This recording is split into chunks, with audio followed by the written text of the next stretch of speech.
Good morning सभी विद्यार्थीगण, आप कैसे हैं। आशा करता हूं आप अच्छे हैं, स्वस्थ होंगे। विद्यार्थीगण के सिर पे बोर्ड परीक्षा का एग्जामिनेशन आ चुका है। तमाम विद्यार्थीगण पढ़ रहे हैं, तैयारी कर रहे हैं, अच्छी बात है। परीक्षा से विद्यार्थियों को घबराना नहीं चाहिए और जो प्रश्न समझ में नहीं आए, जो प्रश्न जल्दी याद न हो, उसको कैसे याद करना चाहिए। मैं अपनी अनुभव की बात बता रहा हूँ। Please like subscribe.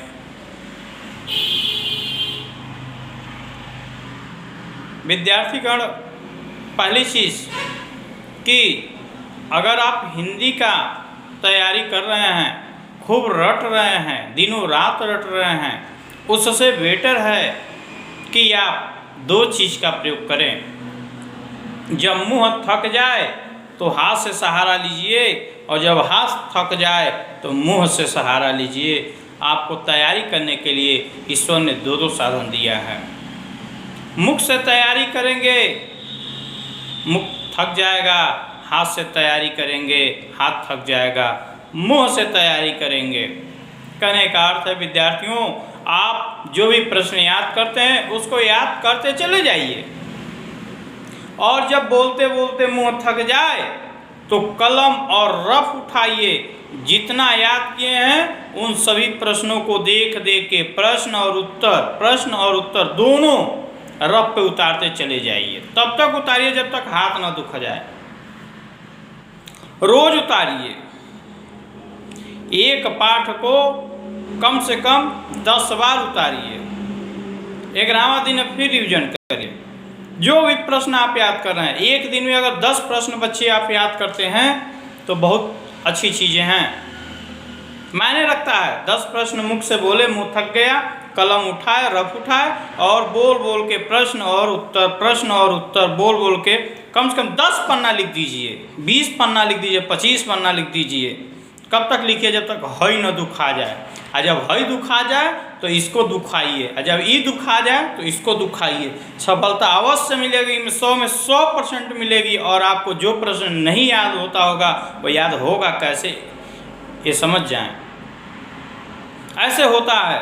आपको सुबह मिले, अगर भोर में 3 बजे से लेकर 6 बजे के बीच आप मुख से बोलते हैं, बोल बोल के सारे प्रश्नों और उत्तरों को रफ पे लिखते हैं, पुनः बोलिए, पुनः लिखिए, पुनः लिखिए, बोलिए, पुनः लिखिए, बोल बोल के लिखते जाइए। आप ये चिंता न करें याद होगा कि नहीं, ये छोड़ दीजिए।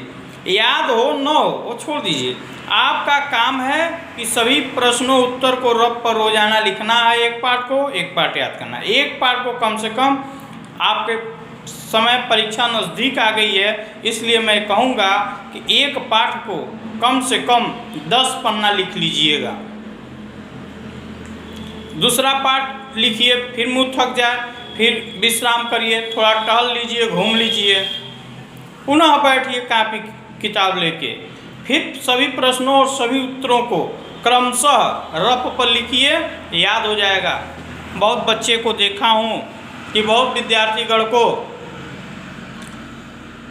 बहुत पढ़ते हैं, बच्चे बहुत पढ़ते हैं, प्रश्न को याद करते हैं और याद करते करते 10-15 दिन लग जाता है, लेकिन उनको याद नहीं होता है। जब अध्यापक के समक्ष खड़ा होते हैं आंसर देने के लिए तो घबराने लगते हैं और वो दे नहीं पाते हैं। इसका रीज़न क्या है?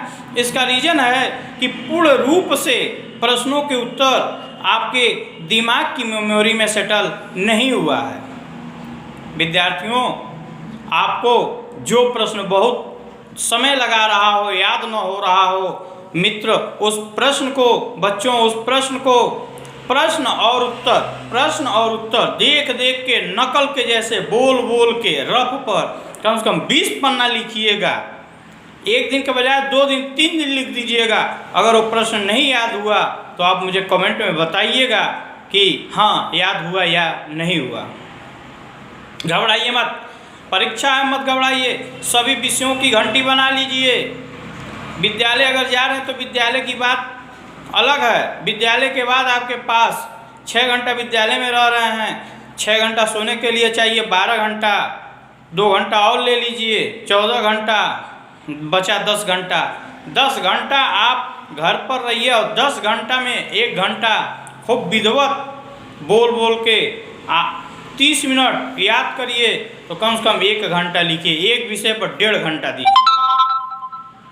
एक विषय पर 1.5 घंटा देंगे तो एक दिन में कम से कम 6 विषय है, 6 1.5 9 घंटा में आपका सारा विषय रोज का रोज बोलिए, हाथ से लिखिए। मान लीजिए आपको हिंदी की तैयारी करना है, हिंदी खूब बढ़िया से पढ़ लीजिए, घड़ी की टाइम से 30 मिनट, 30 मिनट के बाद बंद करिए। 30 मिनट के बाद आप जो है 1 घंटा अभिमला बोल बोल के उसको सारे प्रश्न उत्तरों को लिखिए। उससे ये होगा क्रमशः अक्षर ज्ञान हो जाते हैं, कोई त्रुटि ज्ञान हो जाती है, मात्रा का ज्ञान हो जाता है, कोई भूला भटका रहता है वो भी ज्ञान हो जाता है। अब ऐसे हो गया। अब मान लीजिए अंग्रेजी है, अंग्रेजी को याद करना है, आप याद कर लिए और पता चला स्पेलिंग लिखना है इंस्पेक्टर का, तो सोच रहे हैं क्या लिखें, तो आप अंग्रेजी को भी 30 मिनट पढ़िए, जो भी प्रश्न पढ़ना है, और उसके बाद से रफ और कलम उठाइए, उन सभी क्वेश्चन एंड आंसर को बोल बोल के रफ पे लिखिए, कम से कम 20 पन्ना लिखिए। अंग्रेजी आपका तैयार होगा। लाख आप कमजोर होंगे, तैयार होगा और आप सफलता को चूमेंगे, सफलता भी आपकी कदम चूमेगी, ये श्योर है। Hard work is the rewarded and idleness is the punishment. So all student should be do hard work by mind, by mouth, by hand. आप मुख से, मुंह जब थक जाए तो कलम उठा लीजिएगा, और जब हाथ थक जाएगा तो फिर मुंह का सहारा लीजिएगा और पढ़ दीजिए। 10 घंटा रोज पढ़ दीजिए, सब सब्जेक्ट पढ़ दीजिए, एकदम जबरदस्त पढ़ दीजिए। कोई सी भी बाधा अगर आपके अंदर आदमी होगी पढ़ाई संबंध में, खत्म हो जाएगी। आपके दिल से बैटरी जो डाउन है चार्ज हो जाएगा, आप जलने लगेंगे, आपको लगेगा कि अरे ये तो बहुत पहले मुझे कर लेना चाहिए था, जो मैं अधिक से अधिक सफलता कर लेता। और एक चीज़ और बताता हूँ विद्यार्थीगण कि आप कभी घबराइए मत। कोई भी सब्जेक्ट हो, कोई भी सब्जेक्ट हो, उस सब्जेक्ट में 5 लेसन तक 1 2 3 4 5, चाहे हिंदी हो, चाहे अंग्रेजी हो, चाहे गणित हो, चाहे विज्ञान हो, चाहे सामाजिक हो, चाहे सोशल्स हो, कोई भी विषय हो, 5 पाठ तक एकदम उसको तैयारी कर लीजिए। आपका 60% मार्क निश्चित है आना। 5 लेसन तक विधिवत तैयारी कर लीजिए, 5 लेसन तक विधिवत तैयारी कर लीजिए। कोई भी सब्जेक्ट हो, देखिएगा निश्चित है आप आराम से, स्वाध्याय से, स्वविवेक से आप सक्सेस हो जाएंगे। क्योंकि विद्यार्थी जब मैं पढ़ा करता था तो मेरी रूटीन थी, मैं प्रतिदिन विद्यालय जाता था और विद्यालय की अटेंडेंस सबसे गुड रहती थी। विद्यार्थीगण मैं ये बता दूं कि आप डरिए मत, चाहे वो किसी भी क्लास का बच्चा क्यों ना हो, 2 में पढ़ता हो, 1 में पढ़ता हो, 5 में पढ़ता हो, उसको कई प्रश्न को पढ़ो और उसके बाद से इमला बोल बोल के रफ लिखो। अगर भोर में 3 बजे से लेकर 6 बजे के बीच में लिखता है तो कमज़ोर से कमज़ोर लड़का होगा, वो माइंड से एकदम ताकतवर हो जाएगा, ये गारंटी है। क्योंकि जब विद्यार्थी का ये नियम है कि जब संसार सोए तो विद्यार्थी को जगना चाहिए, और जब संसार जगा रहे तो विद्यार्थी को शांतिपूर्वक अध्ययन करना चाहिए। लेकिन जब संसार सो जाए तो विद्यार्थी को जग जाना चाहिए। तो विद्यार्थीगण आशा करता हूँ कि इस बात को आपको सभी प्रश्नों को क्रमशः याद करना है और क्रमशः प्रश्न उत्तर को बोल बोल के रफ पे लिखना है। एक विषय पर कम से कम 10 रफ भर दीजिए, एक विषय में 10 रफ भर दीजिए, श्योर सफल हो जाएंगे। बात आती है मैथ की। मैथ में भी और घबराने की आवश्यकता नहीं है।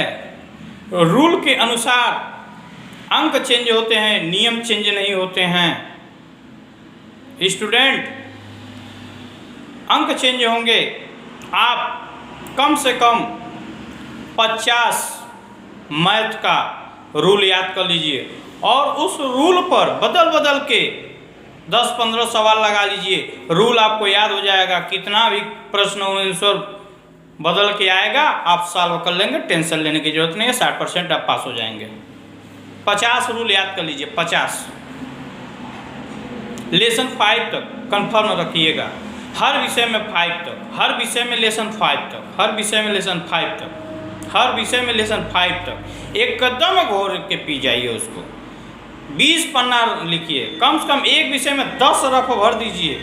अगर आप हाई स्कूल के विद्यार्थी हैं तो 5 विषय है, तो यही होगा कि 6 विषय लेकिन 5 ही रिटेंस है, तो यही होगा प्यारे विद्यार्थियों कि मेरा अगर 5 विषय है तो 10 बजा तो 50 गो रफ भरेगा। अगर 20 रुपये का रफ आता है तो भी कोई दिक्कत नहीं है, 1000 रुपये लगेगा तो क्या मेरा माइंड गुड हो जाएगा। जो विद्यार्थी रोज़ पढ़ता है वही अध्यापक बनता है, और जो अध्यापक रोज़ पढ़ाता है वही विद्वान बनता है। छोड़ छोड़ के अध्ययन करने से आप अध्यापक नहीं बन सकते हैं। छोड़ छोड़ के पढ़ाने से आप अध्यापक हैं तो विद्वान नहीं बन सकते हैं। इसलिए आप जो निरंतर पढ़ने जाएगा वही मास्टर बनेगा, और जो निरंतर पढ़ाएगा वही विद्वान बनेगा। अगर किसी प्रकार की मन में खोट है बच्चों के, मैं बता दूं कि स्कूल के बच्चे जो होते हैं वो बागीचा होते हैं। स्कूल एक बागीचा है, स्कूल एक बागीचा है, और जो बागीचे के स्कूल एक बागीचा है, और जो बागीचे के पौधे हैं वो जो हैं पुष्प हैं, और जो बागीचे का मालिक है वो अध्यापक है। अध्यापक जिस प्रकार से पौधे बागीचे को सींचेगा उसी प्रकार से पौधे तैयार होंगे, उसी प्रकार से फल और फूल लगेगा। इसलिए आप विद्यार्थीगण जो है कि आप एग्जाम में कभी न घबराएं। जय हिंद, जय भारत।